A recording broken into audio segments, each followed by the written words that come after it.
안녕하세요. 목소리를 공개하는 것도 처음인 것 같은데요. 오늘은 책을 빌려왔어요. 이제 동네 도서관들이, 공공도서관들이 코로나 때문에 다 휴관 하고 있었잖아요.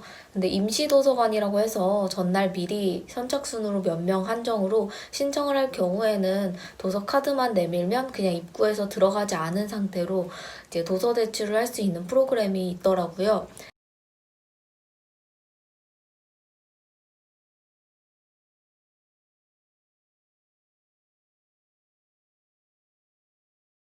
물론 신청할 때는 원하는 책, 도서 번호 이런 걸 검색해서 미리 로그인하고 대출 신청을 해야지 완료되는 시스템입니다. 저는 이렇게 5권을 빌려왔는데요.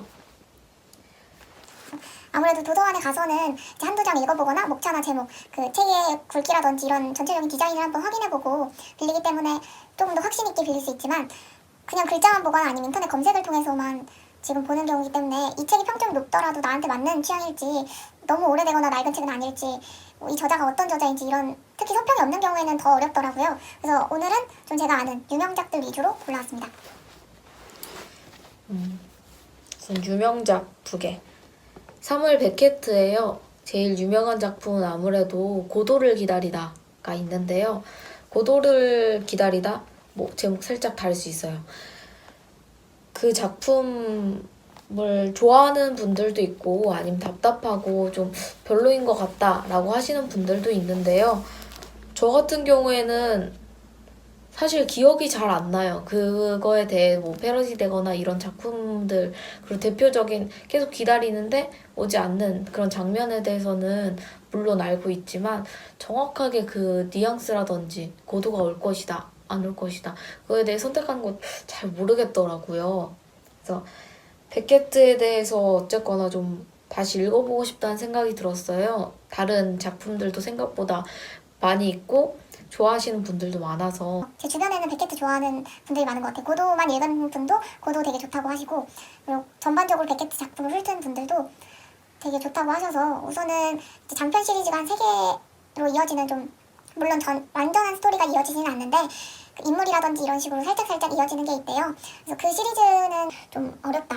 전반적으로 그런 의견이 있어서 물론 너무 좋다 하시는 분들도 많지만 우선은 입문하기에는 저도 책을 너무 오랜만에 빌리기도 했고 좀 쉬워 보이고 좀 짧은 책으로 준비를 했어요. 첫사랑이고요. 뒤에 이렇게 설명을 보면은 이 희곡은 3부작이라고 불리는 소설, 아까 말했던 그 시리즈를 말하는 것 같아요. 네, 몰로이 말론 죽다, 그리고 이름을 붙일 수 없는 것들. 저는 이 이름을 붙일 수 없는 것을 빌릴까 이걸 빌릴까 엄청 고민했거든요. 그래서 이것을 집필하던 중에 베게트가 작가로서 자신의 다 소모해야만 할 것 같은 그 집필의 고통에서 벗어나기 위해서 좀 휴식의 일환으로 가볍게 써낸 작품이라고 해요. 그래서 희곡은 사실 엄청 심혈을 기울인 작품이 아니니까 베케트의 뭔가 정수 좀 깊이 이해하고자 한다면 그 소설 시리즈를 꼭 읽어보라고까지 이 기획의 말에 적혀있으니까 저도 이 쉬운 작품들을 넘어서 소설을 꼭 도전해보도록 하겠습니다. 두 번째는 더 짧아요. 이렇게 짧은 작품인데요. 제목은 세계와 바지, 장애의 화가들이란 거예요. 이거는 미술평론이라고 보고 왔고요. 그래서 미술에도 좀 관심이 있고 그리고 평론을 어떻게 쓰는지 소설평론이나 아니면 영화평론, 미술평론, 음식평론 등등 그 장르에 따라서 쓰는 방식이 좀 다를 거라고 생각하는데 어떤 식으로 바라보고 평론을 한 사람들이 그런 것들에 대해 살짝 궁금했어요. 그래서 이런 거는 버스나 지하철 안에서도 간단하게 그냥 읽을 수 있을 것 같고 어쨌거나 좀 책을 도서관이 안 열다 보니까 책을 읽는 게 굉장히 오랜만이어서 짧은 한 권이라도 읽었다는 저에게 그 만족감과 성취감을 주기 위해서 짧은 책을 골랐습니다.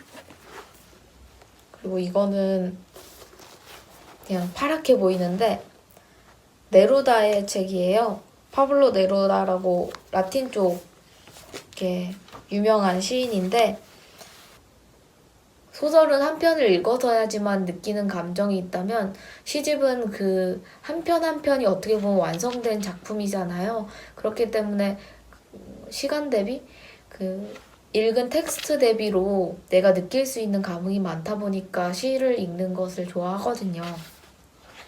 그리고 이건 당분간 인간이라는 책인데요. 이 서유미 작가의 작품은 우연히 몇 권을 읽어봤는데요. 장편 한두 편, 그리고 단편집이 있어요. 소설집이. 최근에 나온 것들도 있는데 그런 것도 읽어봤는데 좋더라고요, 저는. 그리고 엄마랑 같이 읽어도 좋을 것 같은 작품? 좀 어려운 작품이 아니라 사람에 굉장히 집중하는, 사람을 향한 시선이 어떻게 보면 따뜻하다고 생각하는 작가였어요.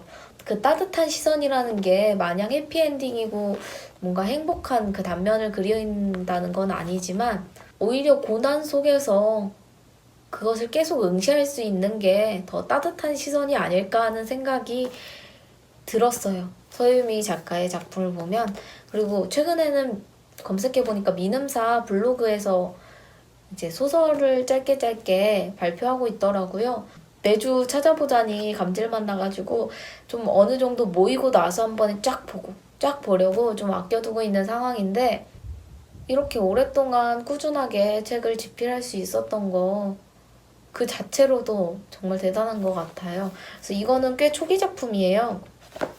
그렇기 때문에 사실 책을 읽는 건 땡기는 순서로 하면 될 것 같고요. 근데 단 제가 주의드리고 싶은 거는 이 서유미 작가, 이 초기작 같은 경우에는 요즘 서점에서 보는 그런 표지 디자인과 달리 굉장히 좀 어떻게 보면 충격적이고 이상하다고 생각할 수 있어요.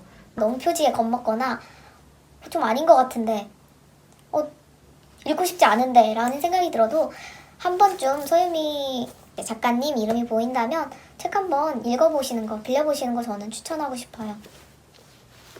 그리고 이거는 완전 이것도 고전 작품이고 한때 이제 붐했던 작품인데 그 시기에 저도 한번 읽었던 것 같은데 경제는 항상 제게 너무 멀어서 그때 읽었다가 기억 리셋되고 해서 다시 또 기초부터 읽어보려고 경제학 콘서트를 읽어보고 있어요. 그냥 이건 정말 기초에 대한 이야기고 이거 다음부터 조금 제가 더 원하는 분야 아니면 여기서 모르겠는 분야나 그런 것들에 대해서 같이 뻗어나갈 생각입니다. 할 수 있을지는 잘 모르겠지만 어쨌든 제 품 안에 있어야 뭐라도 되지 않겠어요? 그런 마음으로 빌려왔습니다. 잘 읽고 보도록 하겠습니다.